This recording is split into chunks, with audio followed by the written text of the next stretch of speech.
They're not your average people. You know these guys mean business. We're all across the United States. We're the only organization in the world right now that does what we do. We're a nonprofit organization that works with children who have been the victims of physical, sexual, or mental abuse. We want to empower these children not to feel afraid of the world in which they live. Once children are empowered, they can start to heal. We work with the child to remove their fear. When their fear is gone, that's when we know our job is done. When we say we'll do anything to protect the children, whatever that means, we mean it. We've got one guy who's 6'10" in our organization. We call him Tree. Yeah, I stand out quite a bit. To the kids, he is an absolute protector. They feel pretty safe when I'm around. The first introduction for a child to our chapter, we'll take and force the entire chapter. We'll have 25 motorcycles rolling down the road. The neighborhood wakes up real quick.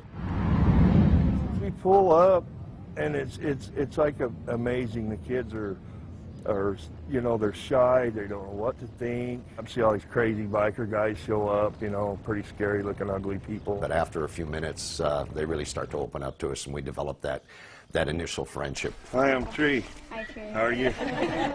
We give them a road name. They've got a patch on the back of the vest. You're part of our family now, and that means we'll always be here for you. Okay, whenever you need us, if you're afraid, you call us. Okay. And then we assign 2 members to those children that will follow up on a weekly basis. Now you got a bunch of brothers. Yeah. You know, some of us are prettier than others. In court, we had one of our kids, the judge asked, are you afraid? And she looked up at the judge and said, no. And the judge said, why not?